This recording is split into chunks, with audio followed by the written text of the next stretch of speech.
गरीब गुंजन सुबह जल्दी उठकर काफी सारे आलू के पराठे बना लेती है और उन्हें अपनी साइकिल पर रखकर बेचने निकल पड़ती है।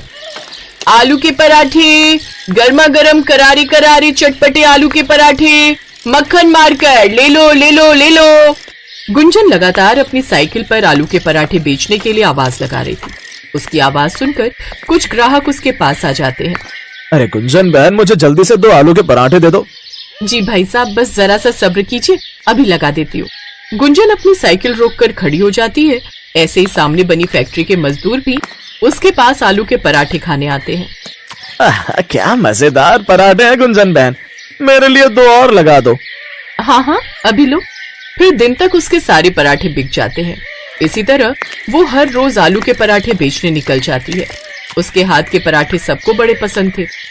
इसी तरह वो हर रोज सुबह से शाम होने तक आलू के पराठे अपनी साइकिल पर घूम घूम कर गांव भर में बेचती थी। फिर शाम को थकी हारी वो अपने घर पहुंचती है, जहां उसके बूढ़े सास ससुर और अपाहिज पति उसका इंतजार कर रहे होते हैं। बहू आ गई तू, कब से मैं तेरी राह देख रही थी। घर में राशन खत्म हो गया है, अब खाने में क्या बनाएं? आप चिंता मत करिए माँ जी, आज जो कमाई हुई है उनमें से कुछ का मैं राशन ले आती हूँ और बाकी के बचे हुए पैसों से मैं आपकी दवाई भी ले आती हूँ। थकी हारी गुंजन थैला लेकर राशन लेने बाजार चली जाती है और वहीं से दवाई भी ले आती है। फिर घर आकर वो खाना बनाने लगती है कि देखती है कि आग जलाने के लिए लकड़ियां तो खत्म हो गई हैं। अरे, घर में तो लकड़ियां भी नहीं है, मुझे अभी जंगल जाकर लकड़ियां लानी होगी। गुंजन लकड़ियां लेने चली जाती है।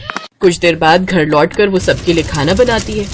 फिर सबको खाना परोसकर बर्तन धो देती है। इन्हीं सब में उसे रात का 1 बज जाता है। फिर 4 घंटे की नींद लेकर वो सुबह फिर जल्दी उठकर घर का सारा काम निपटाकर चूल्हे पर आलू के पराठे बनाकर तैयार कर लेती है। फिर अपनी साइकिल पर उन्हें बेचने निकल पड़ती है। आलू के पराठे, करारे करारे स्वादिष्ट आलू के पराठे ले लो। कुछ देर बाद वो बाजार में जाकर खड़ी हो जाती है। ये देख दूसरे फेरी वाले गुस्सा होने लगते हैं। जब से गुंजन आलू के पराठे बेचने लगी है, तब से हमारा धंधा चौपट हो गया। पहले जो भीड़ हमारे ठेले पर रहा करती थी, अब वो सारी उसकी साइकिल के पास जाकर आलू के पराठे खाती है। बिल्कुल ठीक कहा तुमने मदन भाई, इस औरत ने तो हमारी कमाई आधी कर दी है। न जाने क्या जादू है इसके आलू के पराठों में। गुंजन के हाथों में कमाल का जादू था। वो बहुत ही बढ़िया आलू के पराठे बनाती थी। गुंजन का पति विजय दूसरे गांव में एक फैक्ट्री में काम करता था। उस गांव से आते जाते उसकी मुलाकात गुंजन से हुई। फिर दोनों में प्यार हुआ और दोनों ने शादी कर ली। शादी कर गुंजन माधोपुर गांव अपने ससुराल आ गई। उसके गांव में उसके बूढ़े सास ससुर थे। सब कुछ अच्छा चल रहा था। गुंजन और विजय भी एक दूसरे के साथ बहुत खुश थे। लेकिन एक रोज जब विजय दूसरे गांव से साइकिल से घर लौट रहा था, तभी उसकी टक्कर एक बस से हो गई, जिसमें विजय अपाहिज हो गया। तब से घर खर्च चलाने के लिए गरीब बहू गुंजन आलू के पराठे विजय की पुरानी साइकिल पर बेचने लगी। लेकिन गांव के कुछ फेरी वाले अब उससे जलने लगे और उन्होंने अब उसको सबक सिखाने की ठानी। एक रात, राजू, अच्छा मौका है, अभी वो सब सो रहे होंगे। बता दे उस साइकिल वाली को हम लोगों से पंगा लेने का क्या अंजाम होता है। तोड़ दे उसका ये साइकिल ढाबा। अभी लो हुजूर। राजू और मदन मिलकर उस गरीब बहू का साइकिल ढाबा तोड़ देते हैं। अगली सुबह जब गुंजन बाहर आई तो अपनी साइकिल का ये हाल देखकर हैरान रह गई। हे राम, ये क्या हो गया? किसने किया ये सब? आखिर किसने ये मेरा साइकिल ढाबा तोड़ दिया? अब मैं क्या करूंगी? अपने आलू के पराठे कहाँ बेचूंगी? अब इतने पराठे बनाए, आज बेचने नहीं गई तो बहुत नुकसान होगा। कीड़े पड़े उसे जिसने हमारी साइकिल का ये हाल किया है। बहू तू घबरा मत, अपने पास वो टोकरी है ना, तू उसी में ले जाकर अपने आलू के पराठे बेचने जा। अपनी सास की बात गुंजन को सही लगती है और वो टोकरी में आलू के पराठे और माखन सर पर रखकर बेचने निकल पड़ती है। लेकिन जहां वो पहले कुछ ही मिनटों में पहुंच जाती थी, अब उसे वहां पहुंचने में काफी वक्त लगता था। साथ ही पैदल घूम घूम कर वो थक भी जाती थी। फिर शाम को थकी हारी वो घर पहुंचती है। क्या हुआ गुंजन, तुम्हारा चेहरा क्यों उतरा हुआ है? आज साइकिल न होने के कारण मैं ज्यादा जगह पराठे बेचने नहीं जा पाई, जिससे आज ज्यादा बिक्री भी नहीं हुई और पराठे भी काफी बच गए। ये सब मेरे कारण ही हो रहा है ना। काश ना मैं अपाहिज होता और ना तुम्हें इतने दुख देखने पड़ते। क्या सोचकर तुम्हें ब्याह कर लाया था कि तुम अनाथ हो, जो प्यार खुशियां तुम्हें मायके में नहीं मिल पाई वो मैं तुम्हें दूंगा। लेकिन यहाँ आकर तो तुम्हारी हालत कैसी हो गई है।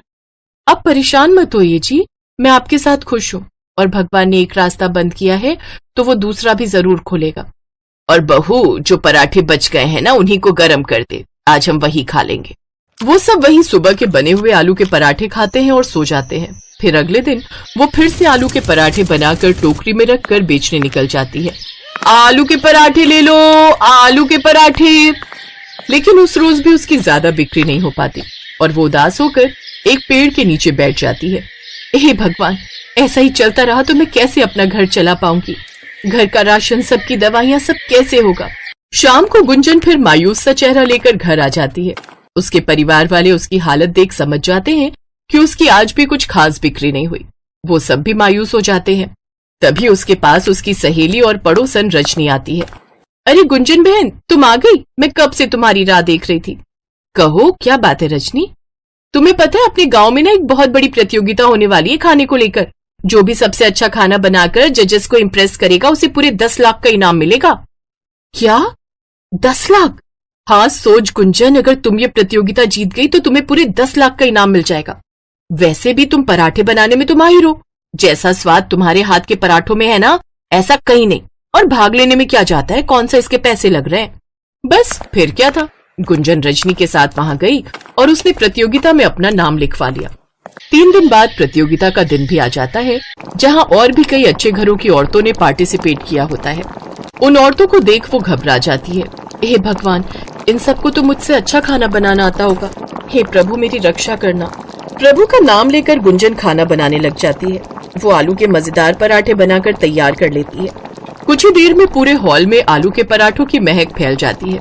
फिर जजेस अपना फैसला सुनाते हैं। यहाँ पर कई बड़े बड़े घरों की महिलाएं भी शामिल हैं जिन्होंने कई महंगी महंगी और नई डिशें बनाई हैं, लेकिन जो स्वाद तुम्हारे हाथों के आलू के पराठों में है वो कहीं भी नहीं। इसीलिए इस प्रतियोगिता को तुम जीत गई हो, साथ में 10 लाख का इनाम भी। ये सुनकर गुंजन बहुत खुश होती है।